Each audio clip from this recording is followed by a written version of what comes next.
Here's my clarinet. Let's open this thing up. As we look inside, we notice we've got a bunch of pieces here.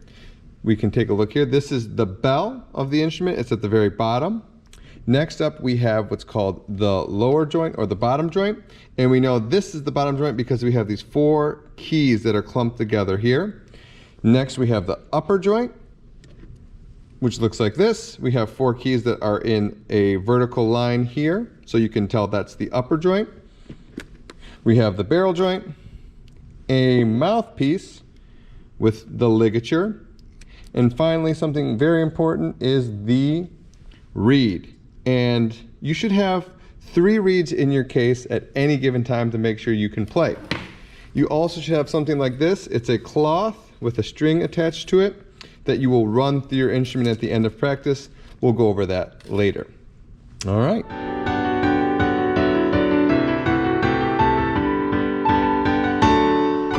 So I'm going to start with my bell and my bottom joint.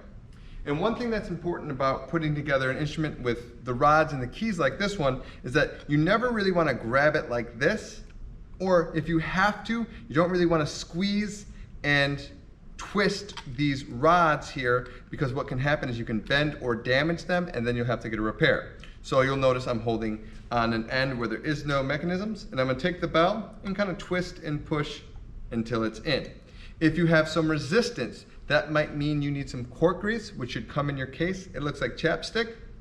All you got to do there is go once around your cork, applying the cork grease, and it should make it a little easier, but it will get easier over time. All right, so the bottom joint is now connected to the bell.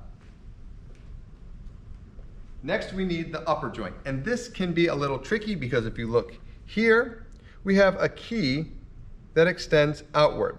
This is called the bridge key. And we have to be careful that this does not get bent or busted, because it's another thing that easily breaks on this instrument. It connects with this lower bridge key here, which is like flat on the bottom joint. So when you're putting it together, make sure to be aware of where they are. So let's see here. I'm pushing my instrument in nice and easy, watching that bridge key, making sure they don't hit. All right. Now you can see that they're nicely lined up in there. They create this bridge and they work together.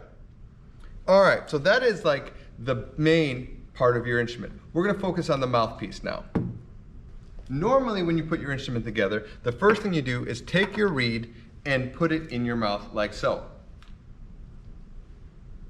You may also get a tiny cup of water and place your reed in there and allow it to soak there. But remember, the first thing you do is either put your reed in your mouth or in a cup to soak so it can be ready to play. Okay, but after that, we have to go to these parts of the instrument. So we have the barrel and the mouthpiece. So the barrel has a thinner and a thicker side, and it's kind of hard to see, but just make sure that when you put it in, the mouthpiece is nice and snug. If you put it in and the mouthpiece is just easily falling out, that's the wrong way. So the mouthpiece goes in the barrel, nice and snug.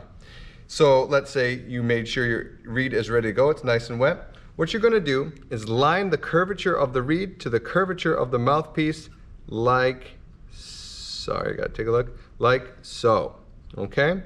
Now you don't want too much of the mouthpiece sticking up over the top, so you'll see when I have it lined up, there's no mouthpiece really sticking up over, and then there's just a tiny little gap between the reed and the mouthpiece for your airflow. So that's where the reed will go. When you look at the reed, you'll notice that there is either a line or like a curve here, and that's the thicker part of the reed. That's important for the ligature. So when we have our reed properly lined up, like so, we then need our ligature. And the ligature goes screw side towards the reed. And when you're putting it on, make sure you go slow, because if you catch the reed, you can break it, and then all of a sudden you're down a reed. So the ligature goes on, and it goes down to the point where that thicker part of the reed is covered by the screws. Once those are on, you're going to tighten that up. Tighten it up, like so.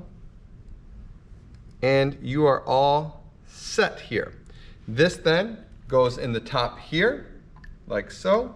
And if you look, the reed is facing the back of the instrument. We know this is the back because it has this long skinny key, this thumb rest, and the front has all the keys and rods up front. So one more time, take a good look at an assembled mouthpiece so you know exactly what you're trying to do when you get home. This circle here is just there if you have a mouthpiece or an instrument that has an emblem there. You can just show off what kind of instrument you got. So this is the most difficult part of setting up your clarinet.